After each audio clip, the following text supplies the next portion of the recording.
Assalamualaikum warahmatullahi wabarakatuh. Kembali lagi di channel gua Doni Belek. Oke, di sini kita bersyukur pada Allah Subhanahu wa taala. Hamdan wa syukranillah wassalatu wassalamu ala Rasulillah amma ba'd. Disebutkan dalam hadis yang diriwayatkan oleh Hudzaifah radhiyallahu anha bahwasanya karena Rasulullah sallallahu alaihi wasallam idza hazabahu amnu fazi'a ila shalah. Bahwasanya Sayyidina Hudzaifah radhiyallahu anhu ia berkata, apabila baginda Rasulullah sallallahu alaihi wasallam menemui suatu kesulitan, maka beliau bergegas mengerjakan sholat. Hadis riwayat. Jadi sholat adalah rahmat Allah Subhanahu wa taala yang besar. Mencari penyelesaian dengan sholat ketika menghadapi setiap kesulitan berarti mendatangkan rahmat Allah Subhanahu wa taala. Jika rahmat Allah Subhanahu wa taala datang, tidak akan ada lagi kesulitan yang tersisa. Banyak riwayat yang menyebutkan tentang hal ini. Para sahabat radhiyallahu anhum yang selalu mengikuti setiap langkah baginda Nabi sallallahu alaihi wasallam. Jika terjadi angin topan, baginda Rasulullah sallallahu alaihi wasallam berkata, maka baginda Rasulullah SAW ini bergegas mengerjakan masuk ke masjid dan tidak akan keluar dari masjid sebelum angin reda. Demikian juga ketika terjadi gerhana matahari atau bulan, baginda Rasulullah SAW akan bergegas mengerjakan sholat. Sayyidina Suhaib radhiyallahu anhu meriwayatkan dari baginda Nabi sallallahu alaihi wasallam, beliau bersabda, para nabi alaihi wassalam, ya, selain Nabi Muhammad, setiap kali menghadapi kesulitan akan bergegas melaksanakan sholat. Nah, ada cerita lagi, suatu ketika dalam perjalanan Sayyidina Ibnu Abbas radhiyallahu anhum mendapat kabar bahwa anaknya telah meninggal dunia. Ia segera turun dari untanya, kemudian sholat 2 rakaat lalu membaca Inna lillahi wa inna ilaihi raji'un. Sesungguhnya kami adalah milik Allah dan kepadanya lah kami kembali. Jadi Allah Subhanahu wa taala. Setelah itu ia berkata, aku telah melaksanakan apa yang telah diperintahkan oleh Allah Subhanahu wa taala dalam Al-Qur'an. Wasta'inu bis-sabri was-shalah. Carilah pertolongan Allah dengan sabar dan salat. Terdapat kisah lain mengenai Sayyidina Ibnu Abbas radhiyallahu anhum. Saat dalam perjalanan ia mendapatkan berita kematian saudaranya yang bernama Sayyidina Kustam radhiyallahu anhu. Ia segera turun dari untanya dan mengerjakan salat 2 rakaat di pinggir jalan. Ia berdoa cukup lama dalam tasyahudnya. Kemudian ia berdiri untuk melanjutkan perjalanannya seraya membaca Al-Quran. Wasta'inu bis-sabri was-shalah wa innaha lakabiratun illa 'alal khashi'in. Carilah pertolongan Allah dengan sabar dan salat, dan sesungguhnya salat itu sangat berat kecuali bagi orang-orang yang khusyuk hatinya. Insyaallah mengenai masalah khusyuk, ya, kita lanjutkan. Juga disebutkan sebuah kisah lain mengenai Sayyidina Ibnu Abbas radhiyallahu anhuma ketika mendengar berita wafatnya salah seorang azwajun mutahharah. Yaitu siapa itu azwajun mutahharah? Yaitu istri-istri baginda Rasulullah sallallahu alaihi wasallam. Ia segera salat. Ketika seseorang menanyakan perbuatannya, ia menjawab, beginilah yang diperintahkan oleh baginda Rasulullah SAW. Jika kita tertimpa musibah, hendaklah kita sibuk dengan sholat, dan tidak ada musibah yang lebih besar melebihi wafatnya Ummul Mukminin.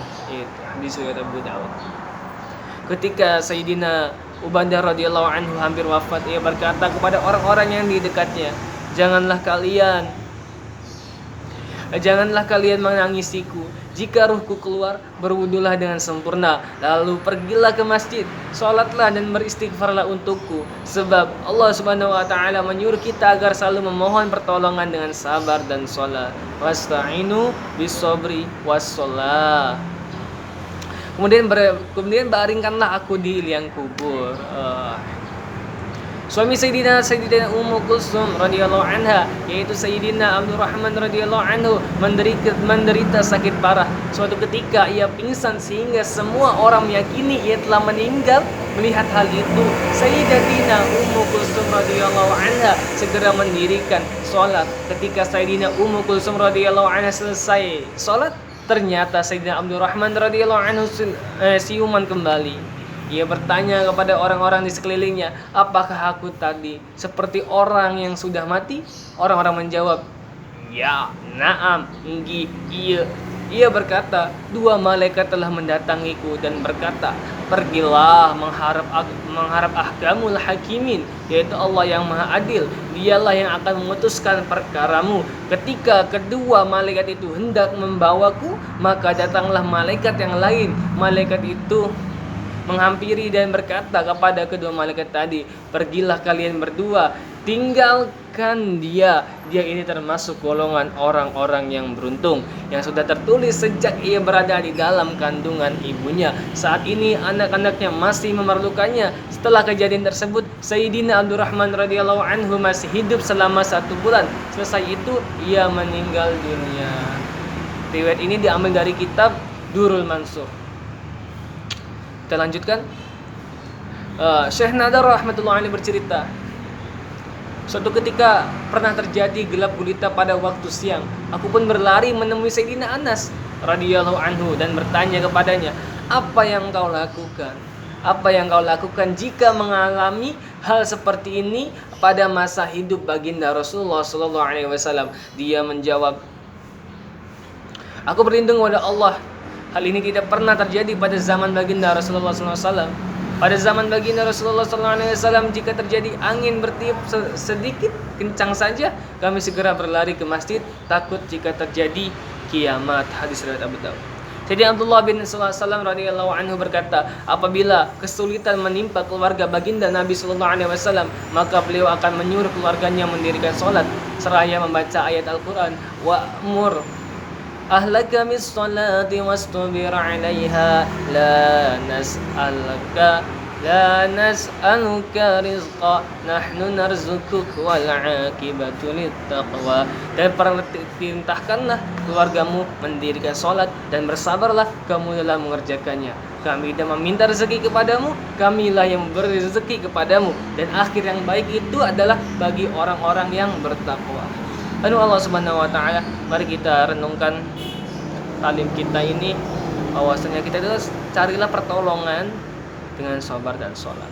Maka apabila kita ini terkena musibah, kita langsung segerakan wudu, pergi ke masjid dan laksanakan sholat. Apabila hajat kita atau urusan kita belum tertunaikan ataupun masih terkena musibah, belum selesai, kita ulangi lagi. Mungkin ada yang salah dengan sholat kita, dengan wudhu kita, dengan amal kita, dengan zikir kita, dengan iman yang beriman kepada Allah Subhanahu wa taala.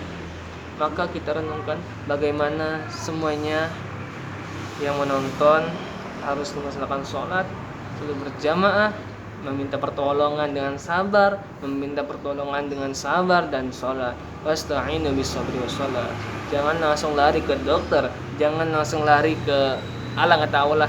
Intinya mah sholat aja ya. Bye-bye. Assalamualaikum warahmatullahi wabarakatuh. Sekian dari saya. Wassalamualaikum warahmatullahi wabarakatuh. Yo, Doni Belek.